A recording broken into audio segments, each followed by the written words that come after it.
Ao impedir a Huawei de usar em seus smartphones o sistema operacional Android do Google e seguir com outras proibições, os Estados Unidos despertou a ira de uma gigante. Mas por que eles fizeram isso e como a Huawei, com o apoio do governo chinês, deu a volta por cima e virou uma verdadeira ameaça para as empresas como Apple e Samsung? É isso que veremos nesse vídeo. Mas antes, se é novo por aqui, não se esqueça de me presentear com sua inscrição. Além de ser ainda mais importante para mim, por eu estar no meu início, eu fico extremamente feliz com cada apoio que vocês me dão. Isso me motiva de verdade a poder continuar. Então, conto com vocês.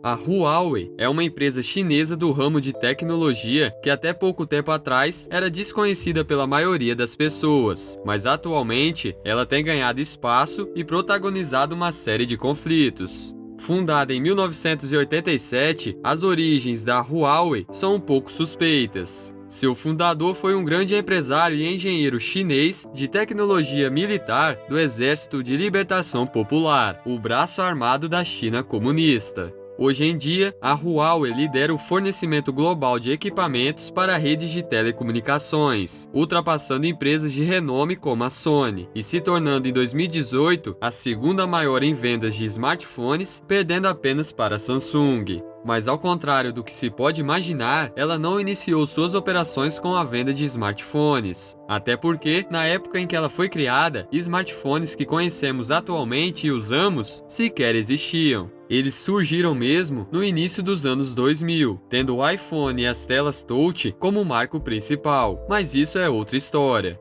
No início, a Huawei não passava de uma simples revendedora das tecnologias desenvolvidas por uma outra companhia de Hong Kong. Ao longo das décadas de 80 e 90, ela iniciou um processo de expansão onde, por fim, no início dos anos 2000, se tornou global. No segundo trimestre de 2020, a Huawei se tornou a líder de mercado em número total de vendas de smartphones, seguida da Samsung e da Apple. A fabricante chinesa foi responsável por incríveis 20% da fatia do mercado global, um número consideravelmente alto, mas essa conquista durou muito pouco. A guerra travada com os Estados Unidos fez a Huawei despencar 6 posições no ranking global, só em 2021. Não foi só o banimento do Android, mas a imposição de que empresas de tecnologia norte-americanas não mais possam negociar com empresas de tecnologia chinesa, como a Huawei. Tudo isso afetou o fornecimento de peças essenciais para a fabricação dos próprios smartphones, como os chipsets, que até então eram fornecidos pela Qualcomm, uma empresa norte-americana.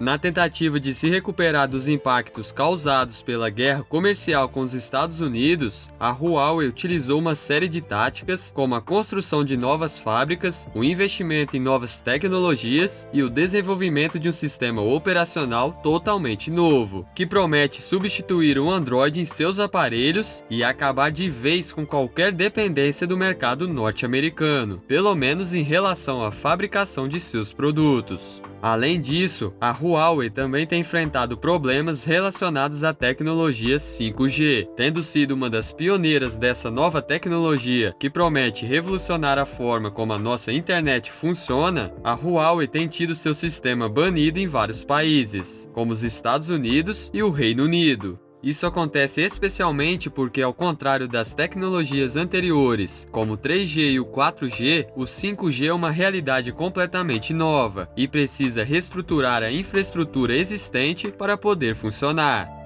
Outro grande problema é que, por ser uma empresa chinesa, ela está sob a jurisdição da China, que, ao contrário dos Estados Unidos e de outros países, como o próprio Brasil, que recentemente lançou a Lei Geral de Proteção de Dados, a China não possui qualquer lei do tipo e não tem a menor pretensão em possuir.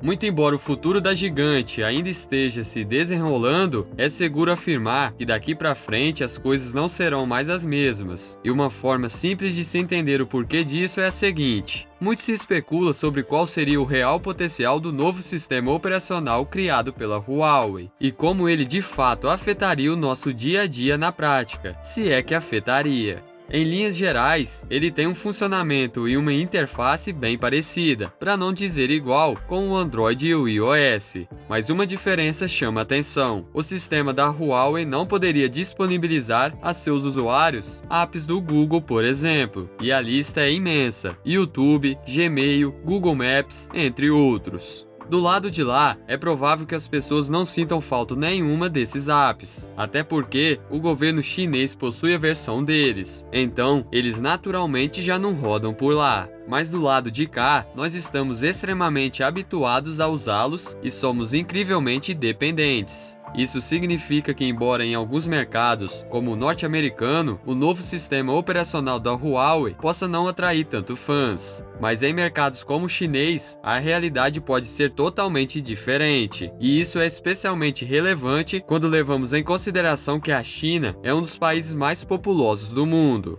O avanço da China em direção ao mercado indiano e um possível domínio desse mesmo mercado poderia representar mais de 30% da fatia global, porque depois da China, a Índia é o segundo país mais populoso do mundo. Então, embora o novo sistema operacional desenvolvido pela Huawei não seja tão atrativo para nós e talvez não rivaliza diretamente com os americanos, existe a possibilidade dos chineses acabar tirando dos Estados Unidos os mercados chineses e indiano, que até então pertencem a eles, o que pode não ser um golpe fatal, mas que não deixa de ser um golpe. E o resultado disso pode ir muito além de uma simples rivalidade comercial. Nessa guerra, tem muito mais coisa em jogo do que se pode imaginar, porque quando compramos um celular, seja ele de qual marca for, uma parte de nossos dados é compartilhada com a fabricante do celular, e a outra parte é compartilhada com a empresa responsável pelo sistema operacional. Pode não haver ainda tanta transparência em relação a quais são esses dados e como exatamente eles são usados. A maioria de nós ainda não considera que isso seja um motivo de preocupação, mas nos últimos anos, especialmente com a ascensão das redes sociais, acessadas quase sempre através de dispositivos móveis, um novo tipo de capitalismo vem se desenvolvendo em paralelo: o capitalismo de vigilância. Fazendo uma busca rápida, conseguimos entender que esse novo estágio do capitalismo não comercializa produtos ou serviços, como estamos acostumados, mas sim dados pessoais.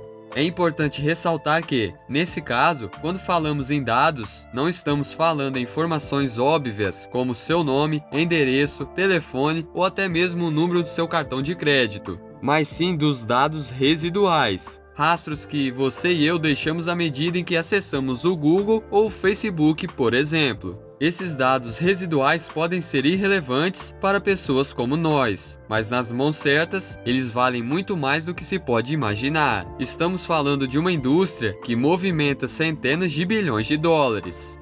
No caso da Huawei, se o seu sistema operacional for utilizado por cerca da metade da população global, pode-se facilmente afirmar que metade da população global, direta ou indiretamente, estaria ao menos sob vigilância do governo chinês.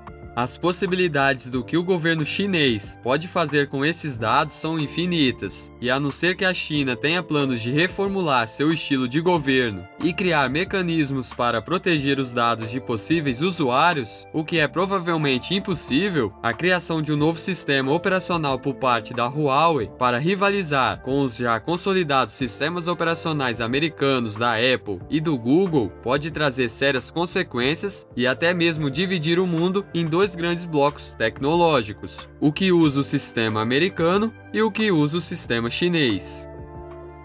Um livro que me ajudou bastante a criar esse vídeo e a entender como funcionam todos esses processos dentro dessas empresas de tecnologia foi o livro Tim Cook, o gênio que mudou o futuro da Apple. Ele está disponível no InstaLivros, que além deste, possui mais de 800 livros sobre assuntos infinitos. Vou deixar o link na descrição e no primeiro comentário fixado, caso você queira conferir também.